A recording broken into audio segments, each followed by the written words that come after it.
Send that to me so I can make sure. Good afternoon, everyone. I'm calling this, it's 5:17, I'm calling this meeting to order. We don't have any other board members here yet, so any actionable item we have on this agenda, we're gonna wait for it until either we have a new board member show up or during our next meeting. So so I'm gonna move into the announcement. Do we have a new person here today? No, I think everybody knows the job. Okay. And we have a new board member that's gonna join us, Angel. She won't be able to come today. And also I'm hoping also Michael Nina to join us on the Health and Awareness Committee as well. That was regarding the introduction of new board members. The other one we have plannings, mental health fair planning updates. Is there any updates that the committee should know? Shannon Gormley. Hi, how are you? Yes. Let's see, so updates, we are very excited so far. As of 3:00 today, we have 42 vendors that have committed to tabling at the fair. We've worked on some mental health swag for the event, food for the event. Tomorrow, the students and I will go over to PCTA, and we're gonna kind of just look and plan. We have community members coming in, like salsa dancing, yoga. We also have some African drummers coming, so those will be like little workshops that we're planning. So that's where we're a little confused on how we're gonna, do the agenda for the evening. The mayor's coming to speak. I'm trying to think that out. So yeah, those are where Julie. Yeah, it's covered. So we've been meeting every other Thursday morning through Zoom. We're meeting tomorrow is our next meeting tomorrow morning at 8. So we meet from 8 to 9. The students are present, so it's been really nice. They're really excited. Yeah, I'm very excited. Shannon, can I just ask, I had put in the spreadsheet the Be Real organization, which was about body confidence, because last time the students actually said that was one of the contributors to like poor mental health. And there is, and I put in her name and I talked to her, but I don't think she had heard. Did you reach out? I reached out She's to the her. Ambassador. Yeah, I reached Okay. out to her and they Okay. sent Did me it work? info, but I said we wanted to know if you wanted a table, but then she's like, oh, she's gonna look into it, but I don't know. Okay. So I'll see. So maybe then I had talked to her before then. I just wanted to, because I know she's starting and will do Oh, that's great. presentations, and that was just one of the things that they talked about, and Yeah. she's really good. Yeah, okay, I have it on. And I didn't know how, like, you were doing that in terms of, like, What was her table or name? presentation. Ashley Cronin? Okay, I'm just gonna look it up if I can. Okay, yeah. Yeah, so we've had some, we were at a standstill. I was just saying for a while, I only had maybe like 22 vendors up until like this week. And now everybody's responding, so it's been exciting. And now the kids are doing even more work because they're getting excited that we have so many vendors. And then, I said my goal was 50 and they're like, why don't we make it 80? So I go, okay, well then get to work, hit the pavement, kids. So also there's been a lot of donations, which is exciting, like gift cards and stuff that people are going to, some people are just, they'll have it at their tables and they're giving out swag and doing some fun stuff and raffles. So it seems like anybody I've talked to is super excited to table at this event. And yeah. I know Viviana, you've done a lot around Yeah. trying to get donations. So Project Confidence is going to join us. They're going to set up a make your own hygiene bag booth, That's which the right. students are able to pick like lotion, conditioner, shampoo, all that good stuff. Yeah. And they get to pick. So Yeah. it'd be great. So it's, I don't know. we have a whole list. I can maybe share it with the committee in an email. Yeah, I just if you kind can of put share that that. together today, yeah. Is that still in the, is it in the? I have a more updated, Oh, all the okay. people that have confirmed. Yeah, okay. Yeah, yeah. But it is in the health and wellness folder, and I have a subfolder that says Oh, mental health perfect. fair, so Okay, right. I think it's up there's, in there. yeah, And there it's in should be there. stuff in there.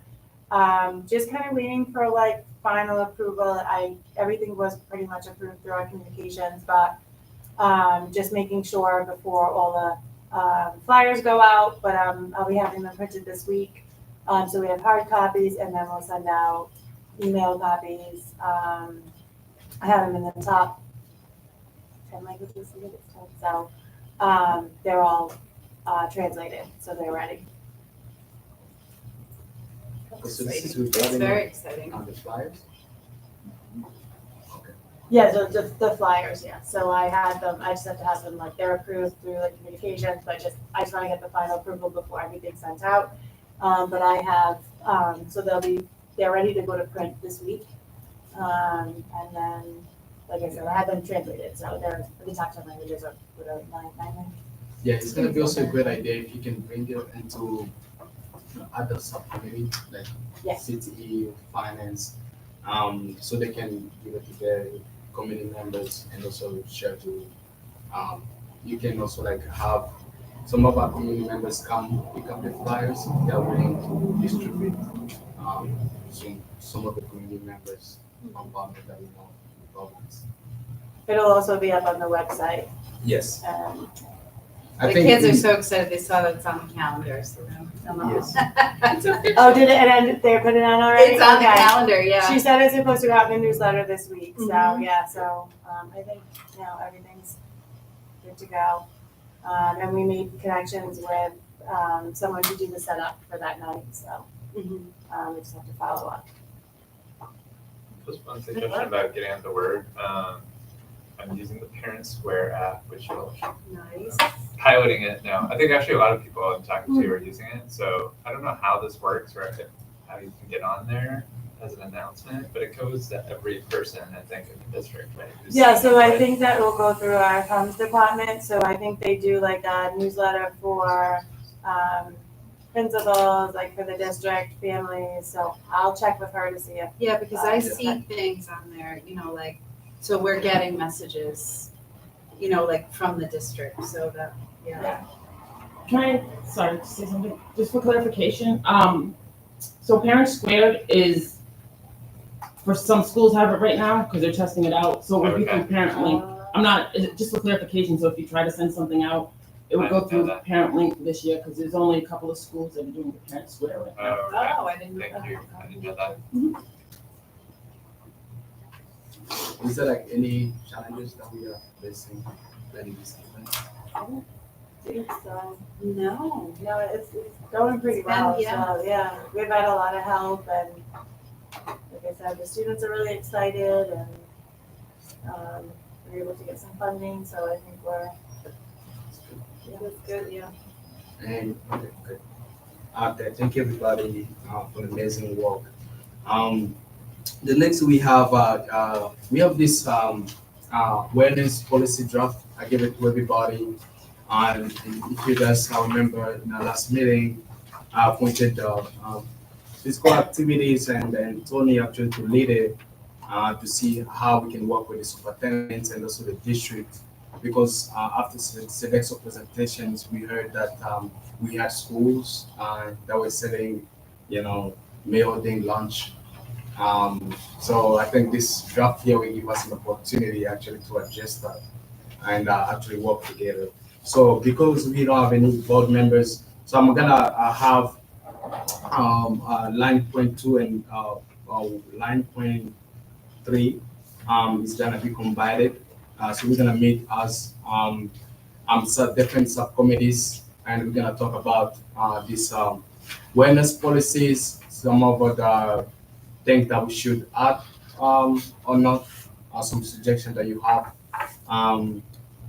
Then the physical activity subcommittee, we work on it again for the final draft. Then we're gonna send it to the policy committee. Good. So we're gonna just go into group of 3 for 10 minutes, and we're gonna talk about this policy. I also want to say, since our last meeting, I did send out something in the principal's newsletter about the snacks and the selling, and so I don't know if it's helped at all, But I did have something sent out because I brought it to, the superintendent and so. Yeah, we do have, which I didn't realize it's been working so well. So this year we switched to, a vendor that we work with for vending machines. And how it works is the profits that come off of that machine, the school gets a monthly check for 15% of it, Right. and we get it for 10%. Mhm. And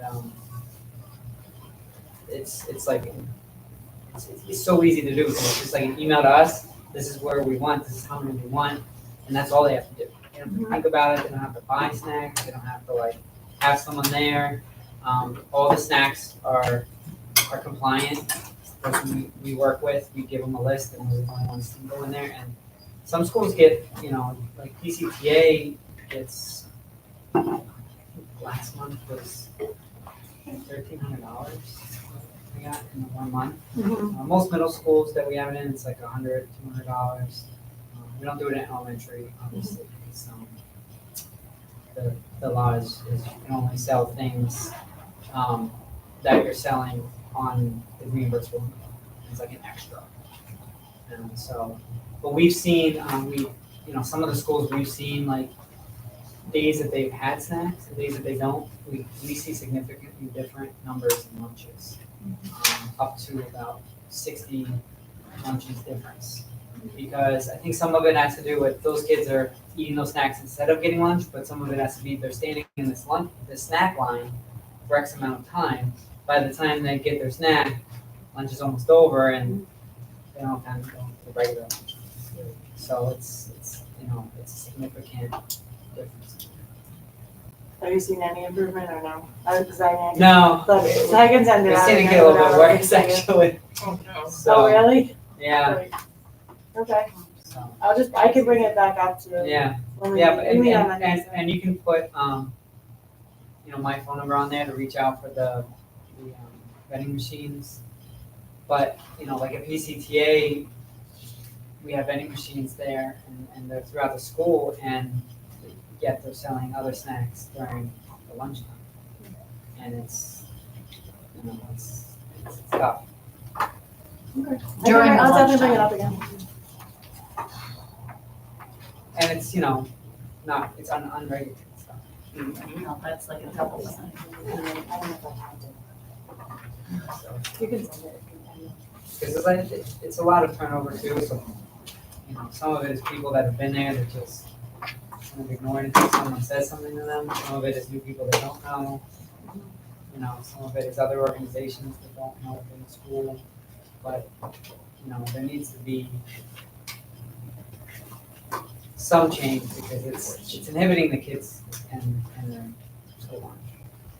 Yeah, and it's really out of compliance with the wellness policy, with state law, and the contract, one of your vendor Yeah. contracts. Yeah, and we for just had a food ride service. audit So it's, recently, and it was what they call, there's like a couple different tiers. There's one, it's like a suggestion to make a change, and then there's like a finding, which means they found something and you need to correct it before they come back, which they do it every 3 to 5 years.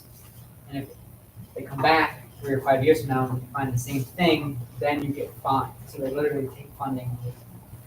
And then there's the top tier where it's something really, really bad if you're doing like blatantly, then they take funding away at that time for that audit.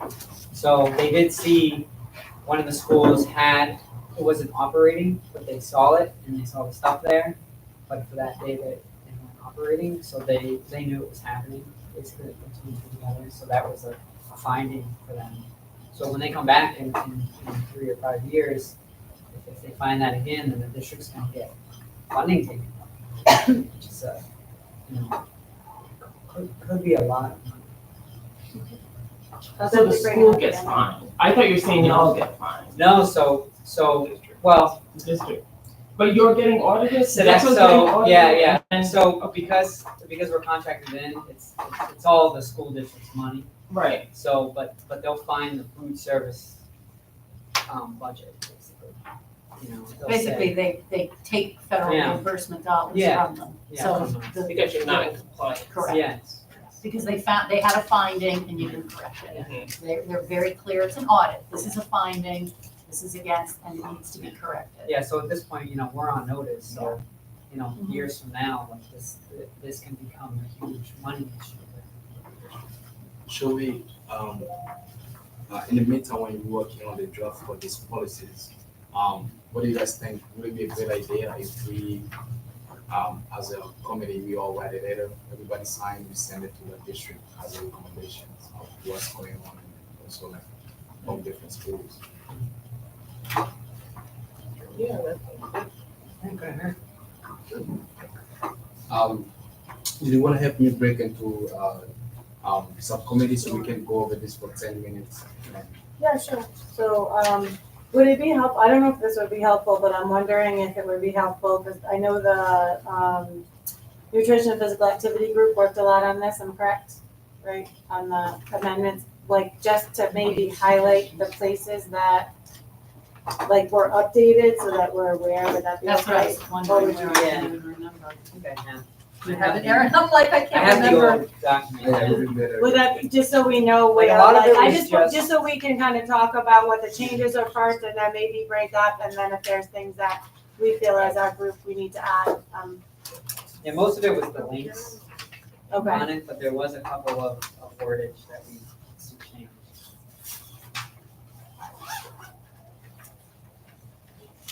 And can I just clarify, like, in healthy relationships, do you want us to look at the healthy relationships related stuff and Yes. give feedback on that? Yes. Okay. Oh, so each committee takes their section. There's section, I would think, yeah.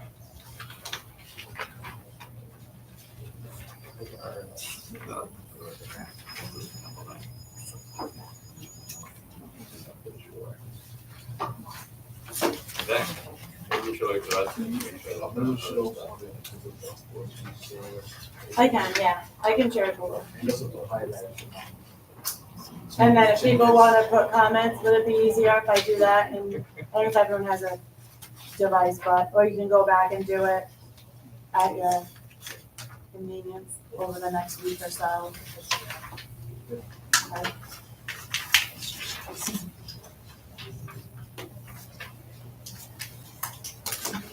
Just share it with her.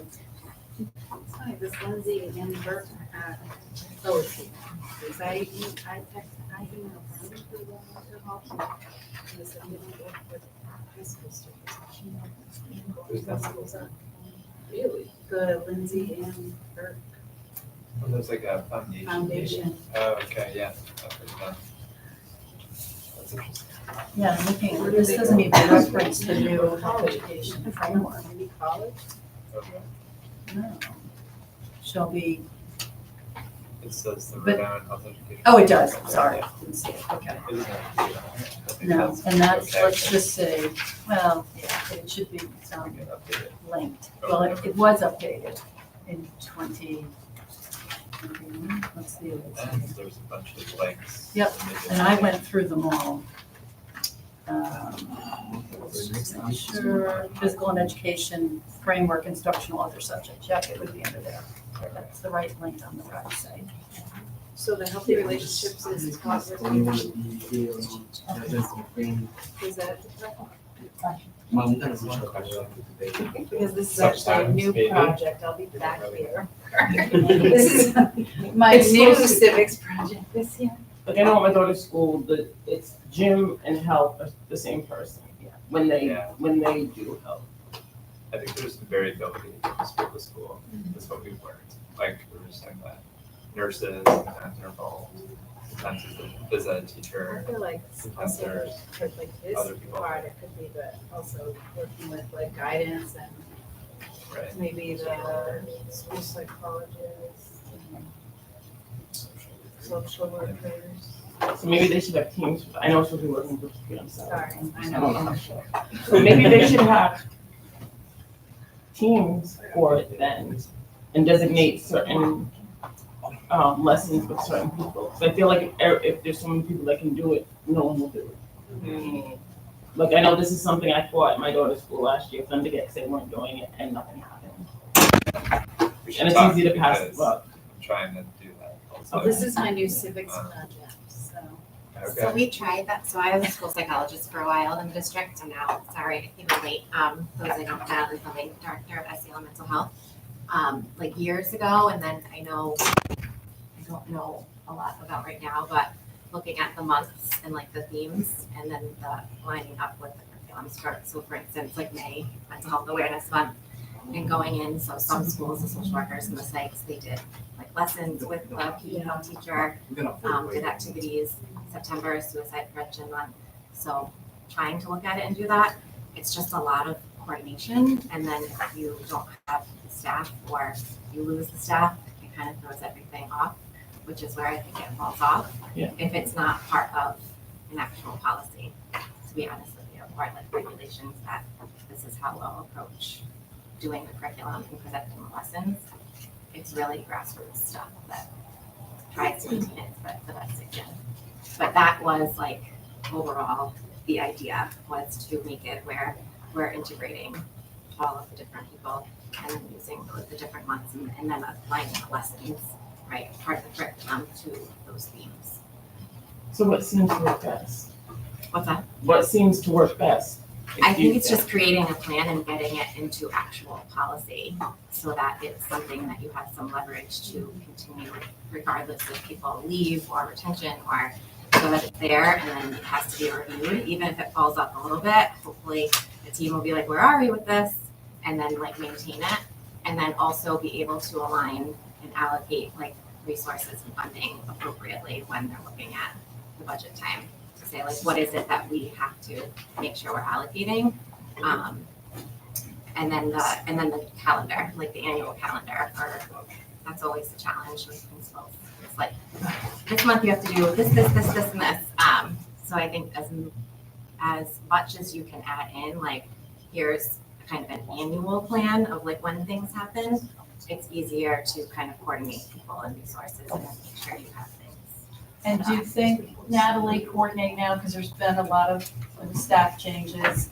So Julie, if looking at guidance counselors and school psychologists, and then with Emily and Claire, who are now overseeing health and PE curriculum. So it would be the health educators, they're primarily responsible for teaching. This is in their domain, their curriculum domain. But we know that there are other support staff in the building that could be supportive. So do you think that's what it would be, getting like Julie and Emily and Claire to? Yeah, I think just like getting all the departments and the staff who are involved in that at the table, so you have a voice from everyone, because this is really tier one. This is that preventative stuff that is going to support everybody's ability to do their role effectively, and making, I mean, part of this committee, it's like, that's the point, right? And the policy, the policy itself, we had reviewed as the SEL committee too, and it really does not capture social emotional health and mental health and positive behavioral support, like all of those pieces. So I think as we update it, integrating those things will help bring more people to this table. And then I think creating like an annual plan so people can continuously look and be like, one, like what are we capable of doing? But at least with the themes, and then at the school level, people will take off with it. Yeah, I was doing this policy too, one of the things that he said that we're supposed to give annual recommendations to the district, like for example in September and also in June. But how can we give really recommendation for everything that's going on in the school district? This policy does address that social emotional students' mental health. I think that is something that we need to add into this policy as well. I just want to state, just to make sure people who may not be aware, but the requirement, the federal requirement, the regulation to develop and adopt a local wellness policy, this document comes from the USDA, and its intent was really only to address the nutrition environment and physical activity environment. So the requirements around that policy, that's what has to be in it. It doesn't mean to say that says at a minimum. And I think everybody here agrees that mental and social emotional health, it's all interconnected. So that should be a part of it. And there are some, and I can give examples of districts that have, over the past few years, added that language in, and there are some others that have separate policies. But just to make sure that people didn't think that years ago, people thought this was a wellness policy. It was that this was the requirement around meeting the federal requirement through the USDA. And so that, what Erin was just talking about, the audit that RIDE does, that goes into school meals, that's when they audit this policy. And it's through the school meals program, because those are where the requirements are. There's not a federal requirement that a district has a policy on social emotional health or mental health, or a state one, actually. But a district can certainly include that in here. And as I said, there are now many of them that are doing that. Is the school health profile, is that a state level requirement? Yes. Because I think that is something that tracks if you have policies in place for mental health, social emotional, well, like all kind of aspects of health, but I I'm don't not know if sure it's that- a requirement. That, the school health profile, which comes out from the state, I think it checks in with every LEA that you're meeting everything that's regulatory. So unless there's a regulation around that, it wouldn't be part of it. So it would be everything, so there's a lot of things around health services, but I don't know. There You is check stuff on that. about mental health and suicide policy. Because they're regulation, yeah, but that's being taught, yeah, Like the Lindsay and Bird Cap, correct. for example. Yeah, But there's only a few things, we can get off on a tangent, but that's something else, because that's, the General Assembly passed a law on that. And I would say that if you talk to curriculum directors and even the folks at RIDE supporting a lot of the mental health, social emotional health, will say, doing it through like passing laws on these things that will say, even Jack, maybe you know, when it was passed around HIV, Yes. and it tells you what grade it should be in, may not be the most appropriate to do it and how to do it. And so, The AIDS one right here is extremely outdated. exactly, but that's because we have a law on the books, and so we have to, so I think what's good here, now is the perfect time to do this, because there is a new chief academic officer coming to the district that ultimately is responsible for this, and there are 2 new supervisors of health education, and I think that if we look at it more holistically. I talked with Julie, and we have a meeting that's coming up too, so I'm hoping they can join us with this committee as well. we also have a suicide prevention response and recovery policy that we have the final draft that's going to the policy committee as well. So that could be added as a, on that last What's page. that say? Even if it's just referenced in here, so that, Our suicide prevention response and recovery policy. So I just linked it in the calendar invite. I figured that was the easiest way to do it. So everyone has it, and then everyone's a commenter, so you can make comments as necessary. oh, to a digital. Yeah, it's digital, yeah. Okay. Mr. Chairman? Yes. Yes, I don't know who I may be asking this question to, but I just want to know, how familiar are schools with the USDA Smart Snacks and Rhode Island School Nutrition Standards? Well, we're ultimately responsible for that, because, you know, all the snacks that we sell, all the foods that we sell, you know, it's under our contract to make sure that we're following that. We do get audited, like we were just talking about, every 3 or 5 years from RIDE and USDA. We just had an audit this year, we passed it.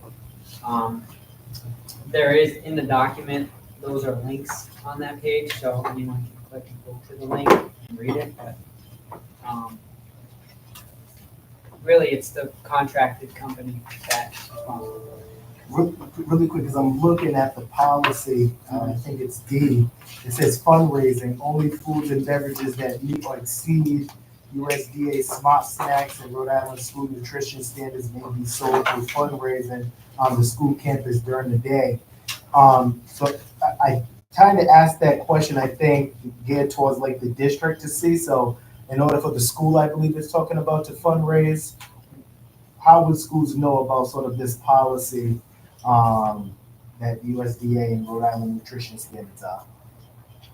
Usually the, They all receive the policy. yes, the yeah. district, and the superintendent that we responsible for implementing these policies. Okay, so it has already been implemented.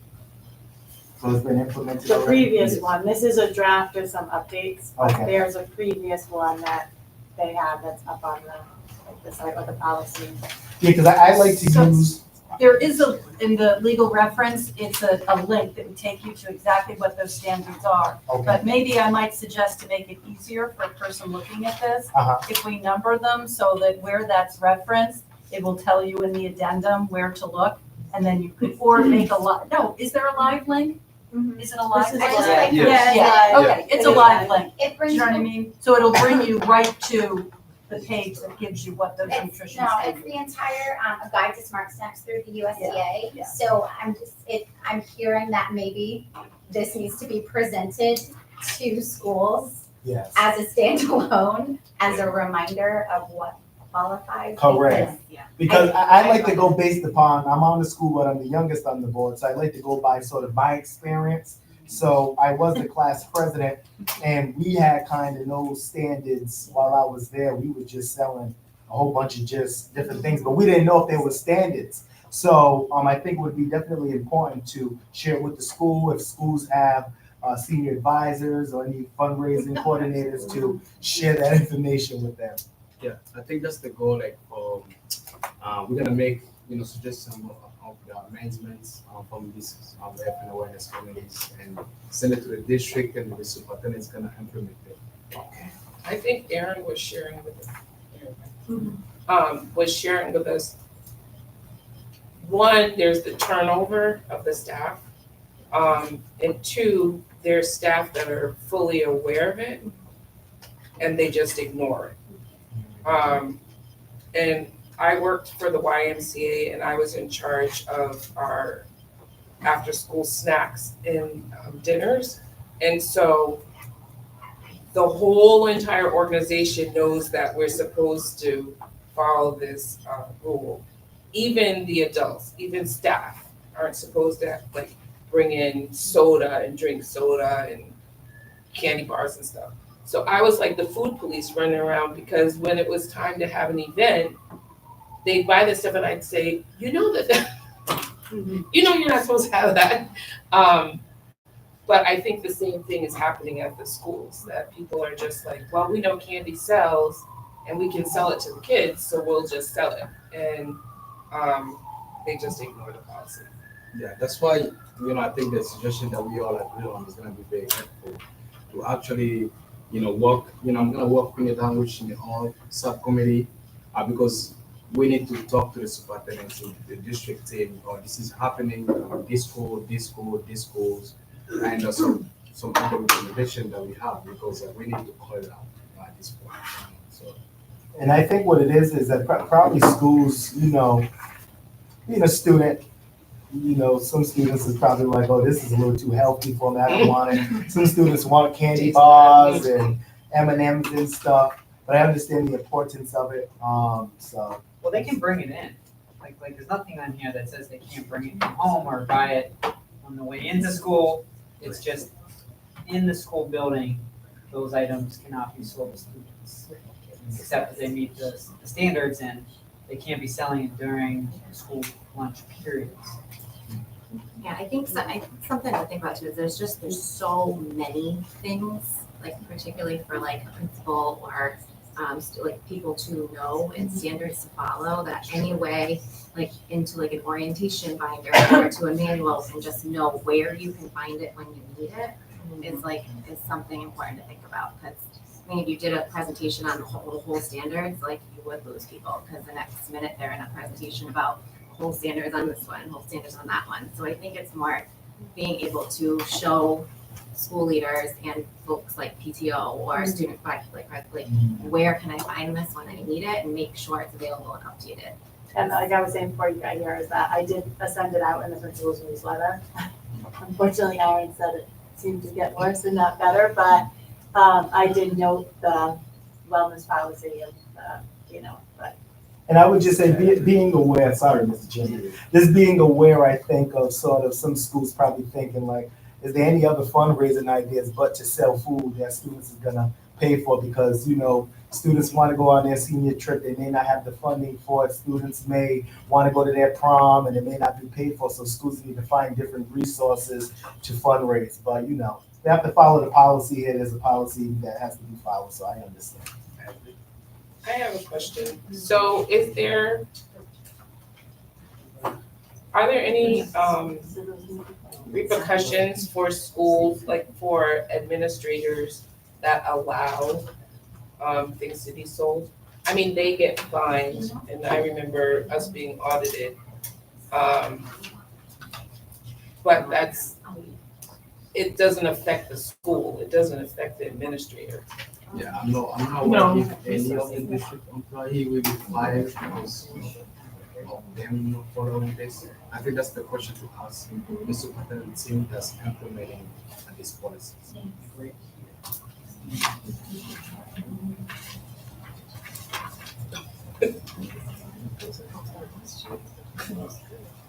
I know the school will be fine, but the school stuff. Yeah.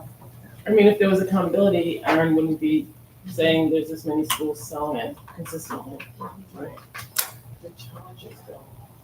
Shannon is sharing that if the food were more tasty, which we hear that all the time. That's okay, because the kids say that all the time. They say it to anybody that'll listen. But there's still these guidelines that have to be followed. So you're trying, Erin is trying to make it tasty, and some kids will say, from different cultures will be like, this is not food that I eat. And so we're trying to incorporate other recipes, but if they're used to eating white rice and we have to serve them brown rice, Oh, he's gonna tell you something right now. it's dead not gonna, they just hate it. So we talked to, I forget the senator's name, but he submitted a bill to suspend for 1 year the pilot program for the Rhode Island rules. So we would follow the USDA rules, which is gonna be 80% next year. It's at 50% now. Yeah. So that was through us to see if things like changing from brown rice to white rice, but we still have a lot of whole grain items. Like most of our items are whole grain. All of the cereals, all of the crackers, all of the breads, all those, pastry, like everything else is whole grain. Pizza dough, it's that rice and that pasta. Which are two difficult things that, we're hoping, well, I think we're gonna see a change, because during COVID, when sometimes we couldn't get those products, and we were able to buy the white pieces because we couldn't buy whole grain rice. I had students comment to my staff, to me, oh, what'd you do to the rice? Like, it's the same recipe. And, what'd you do to the pasta? And, I think it's, a place where it's not as nutritious, but if the kids are eating it, that's the more important piece on those things. They're still getting whole grains with all the other stuff. It's just, it's not every single item that's limiting our kids to even participate in it. So Sodexo received a grant from, I believe Johnson was to create a new recipe, like did they have to? We did, but it's still, you get those earthy undertones that are with, no matter what you do, you still get that earthy undertones and, and some color differences too. And texture. Visual, and a little bit rougher texture and those kind of things, they pick up on it. Some people are okay with it, but, if you've never ate it before and now you're eating it, what is this? Can I just ask a question though, Erin? How come Sodexo wanted to do that through a law? And it was kind of weird because it's on the competitive food. It didn't really make sense. The law that it's Rep. Caldwell who introduced it, it's not even referencing the reimbursable school meals program. But why for a law for the state? If that's a Providence issue, you didn't ask for a waiver from some of the our child nutrition other program? colleagues, like Socket, who's Hispanic, and that's one of the districts that we oversee. Yeah, Like, I can't say for anyone else because there are Right. different management companies, but. Yeah, that's why I was wondering some why of the- Yeah, to the do it. management companies, When and we then, know that that's Yeah, healthier, and yeah. I understand if the students in certain areas are from a cultural tradition, and I think we need to respond to that, but I just wondered why you didn't just talk to the child nutrition program office about getting a waiver for those well, districts. we had where that's- talked to RIDE directly. We had many conversations, we did a survey, we surveyed all the secondary school kids 2 years ago, and last year, all the elementary kids, we got 40%. Yeah, and did the district Response ask back. for a waiver? And it was funny, yeah, and we got denied. And you got a denial? Oh, I Yep. didn't know that. So it's funny, because some of our response was like, what's your favorite item? And it was funny, it's like, well, we love the rice. Well, what's your least favorite item? Well, the rice. So it's like, well, how can that be? And when we dove more into it, it's like, yeah, we love rice, and we love the recipes, but we don't like the texture, the flavor of it. And like other places, like say West Warwick, where we have a district, or Coventry, where we have a district, rice might not, rice isn't as popular, but pasta is. So, when you have brown pasta with Alfredo, it looks like dishwater. And you get those same texture and undertones with that. So, it kind of has its piece everywhere. And they see it in the South, with grits. They have whole grain grits, and that was a big pushback, and that's why USDA pulled it back. So, whole grains is important, we all know that, but having 100% of something is The pizza, they like the hurts whole us. grains out of the pizza. Well, the pizza is on the fence, like. Guys, Once, if they have Pizza, it a little bit, yeah. they're okay, but when they Yeah. have it every day, yeah, pizza catches is up to them. easier because it's a blend. So when you have rice, it's either 100% or none. Yeah. When you have pasta, it's like 100% or none. When you have pizza dough, they can use a blend of half white or 49% white and 51% whole grain. So it turns that down a little bit. That's why the bread is more, acceptable, because you have that blend. So you're still getting the nutrition piece, but it's not as harsh on the You have a question? Yes, I had the opportunity to speak to Sodexo's district manager last week. He did inform me that they reached out to the speaker, Chikarsky, and his team. And I believe they're gonna do, like he said, for the whole state, they're gonna take away, I believe, the nutrition. Now, I know I want to make sure students eat healthy, but also I want to make sure students also eat. And I think what's happening is a lot of our students are not eating at all. And that's what the concern is. I used to eat my school lunch. I used to enjoy it. But not everyone sort of had that sort of privilege. Everyone doesn't have, like they say, the same sort of taste buds, and they complain about the texture. But I think that it's going to be important. I'll speak with you later, Chairman, about introducing a resolution just for Providence on sort of this, because I think the concern is, and you probably got the numbers, and I heard about it when I first got on the school board, and a lot of youth organizations as well speaks about it, about students not actually eating, complaining about the food. It's not Sodexo's fault. It's just what they have to sort of abide by. Complaining, saying the pizza's like cardboard. It tastes like cardboard. Like you said, dishwashing liquids like the gravy sauce and things like that. So I think it's important that students actually eat. I think there's a way of having it healthy, but also a bit presentable and a little bit more tasty as well. So I think that it's the best option, in my opinion, if I was a young student still going to school, because a lot of students just was not eating at all. And I think that that's where the concern is at. I remember I was in elementary school, and this is before Michelle Obama introduced that legislation. I used to enjoy the food, and then after, I literally stopped eating food, like literally the back end of my elementary school year and then middle school, and then I got back to it in high school. But that was like a legitimate sort of thing that I stopped doing, so I understand it. So that's just me personally.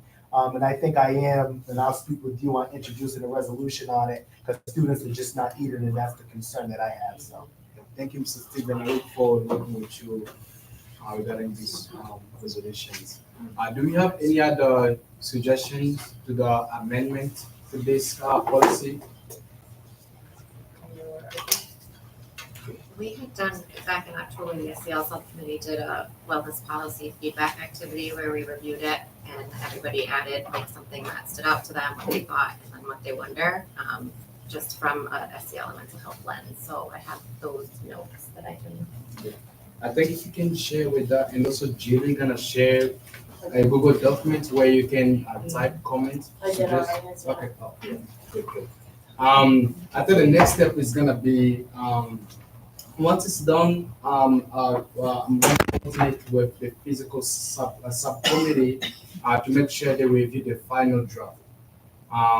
Once you guys review the final draft, then when we meet, we're gonna talk about this final draft. Then I'm gonna send it to the policy committee. Do we want to set up like feedback from like TNL, like teaching and learning, things like that, like where we could set up some subgroups or like even a Zoom, like I've done that for the MTSS policy where Yeah. I've kind of gotten like some subgroups and kind of put it out to like people in the district to kind of get feedback from. So I don't know if that's something that might be helpful. Like I'm thinking if we talk to, you know, the chief academic officer to get feedback from, you know, the supervisors and Yeah. from their team, and also maybe someone from like nursing staff, so. Oh, yes, and also we can include them into the same folder for the, our committee, so everybody can have access to it. So when the physical activity subcommittee meet, they have all have access to it because I want them to review everything before it comes to us next month. And we have Mr. Steven is here, so we didn't approve some of the actionable items. Mr. Steven, is there a motion to approve the agenda? Motion. Mr. Steven, is there a consent of approval of minutes from our meeting in January 24, 2024? Yes. Is there a motion to adjourn the meeting? Motion. Thank you. Thank you, everybody. So we're just gonna work on our own, correct? So everyone can just kind of, I think, work on their own and add in the comments as you see fit. Yeah.